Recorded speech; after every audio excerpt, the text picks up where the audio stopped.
Welcome to the 2 Acre Homestead Podcast Shorts. During November and December 2022, we're presenting a shorter form of our podcast. So let's get started.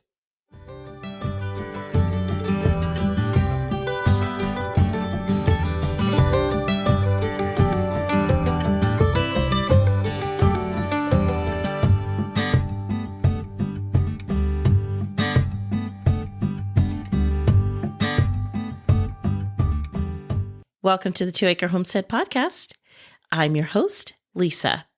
And today, welcome to Season 3 of the podcast shorts for this particular season. This is Season 3 of 2022 for the months of November and December. So the reason why we are titling this podcast shorts is because we are aware that you are busy just like we are. There's lots to do. There's family, there's gatherings, there's just all kinds of things going on. And so in being respectful of your time, we wanted to make sure that we give you some good content to listen to, but also at the same time, being respectful of your time. Normally, I'm joined by my co-host, my fantastic husband. His name is Kevin, and normally we do our podcast together, but today I am recording by myself, and that is because he is sick. So he is sick with bronchitis, and so hopefully he'll be getting better and on the mends soon. So this season, we are going to be tackling some of the issues that we don't normally talk about as homesteaders. Some of the more mundane, boring things that actually need to be talked about and need to be just really discussed, hone in on some of those, I like to call them back office type of things. They're not the more glitzy, glamorous parts of homesteading, but they are very essential. So we're going to be talking about things like record keeping. How do you get your mind set mentally for butchering day? Do you allow your children to participate in butchering day? Questions like that. We're going to be discussing those things. So on today's episode, we are going to be talking about, should you do it all? Now, that question has come up I know in our homesteading journey, it's come up several times. As homesteaders, I think we all fall into a particular personality profile. And I'm using this term personality profile loosely, but we all tend to have very similar traits.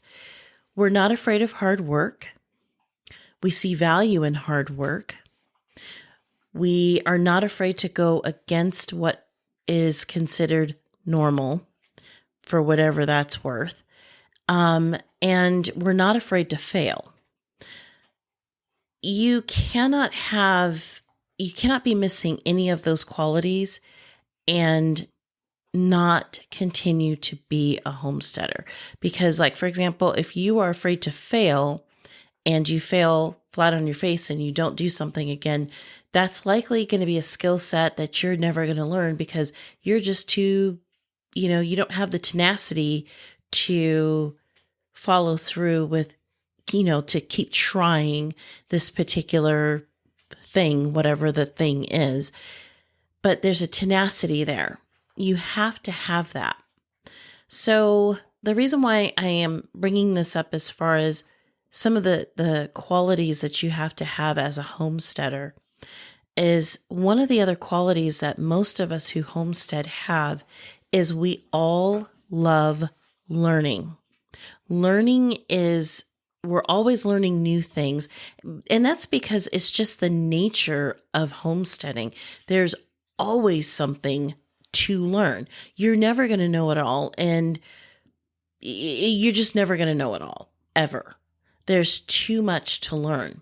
So you're constantly feeding that brain of yours. You're constantly learning, whether it's you're learning, side by side, shoulder to shoulder with someone, you're learning because of, past mistakes, trial and error, or you're learning because you're reading, you're practicing something, you're watching somebody else on maybe YouTube or, whatever else you're watching, you're learning, you're constantly feeding your brain. And as you progress in the realm of homesteading, what winds up happening is you start really getting all of these good skill sets and you start learning different things.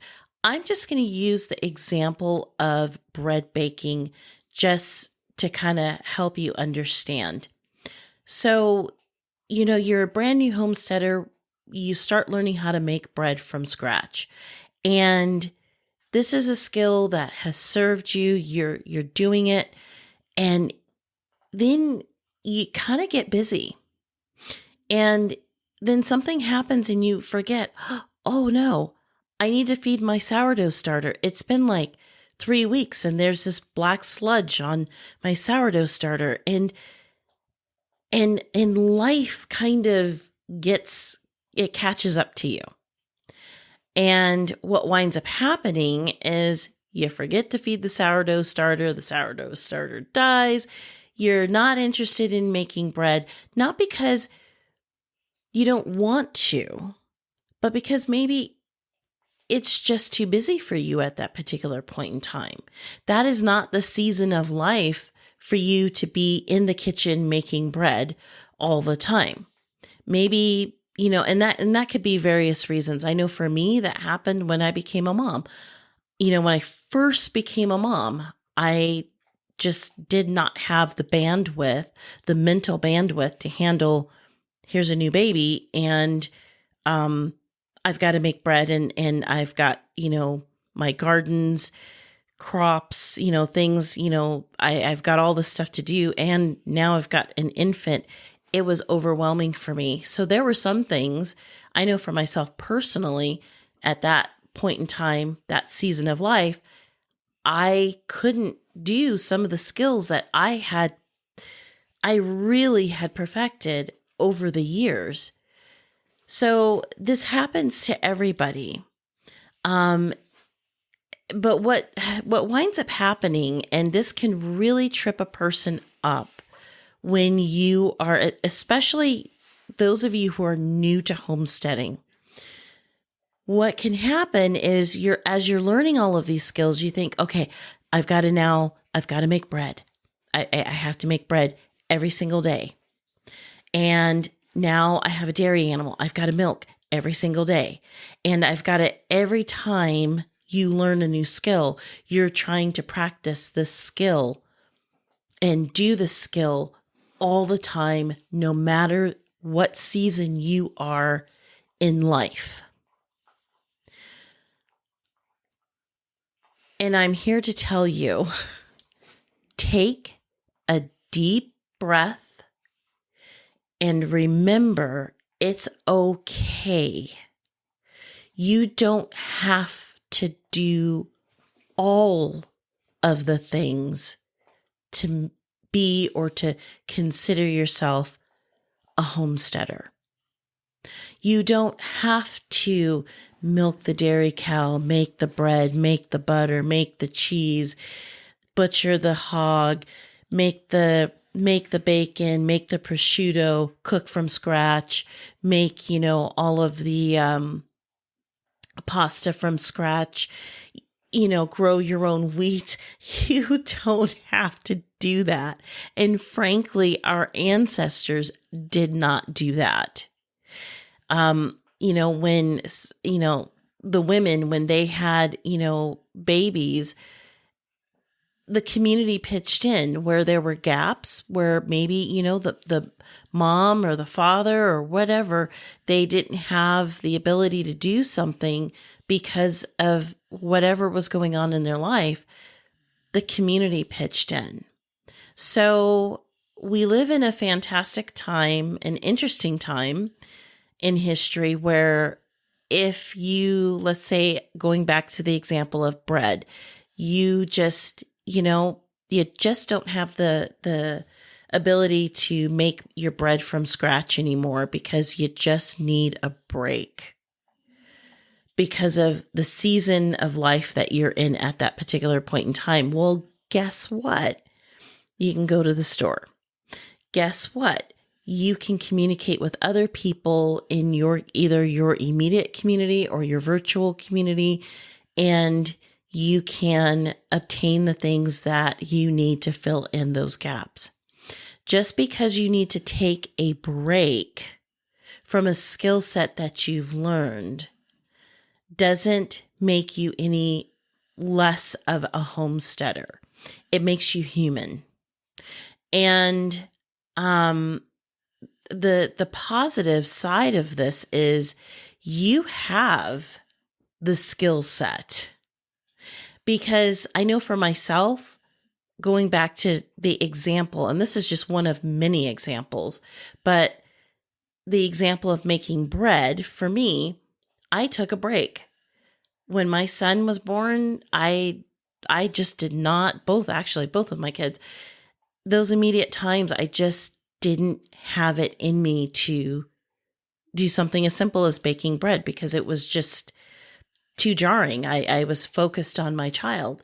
But as things settle down and you enter different seasons and different little pockets of time, then it's like, oh, you know what? I need to get back into making bread.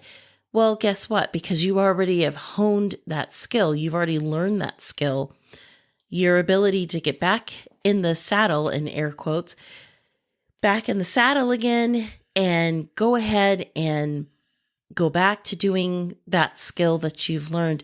It's easier for you to do it because you've already learned it. And there is value in that. So go ahead, learn all of the things, but that doesn't mean that you have to do it all. You don't have to do every single thing daily, monthly, or yearly that you have learned.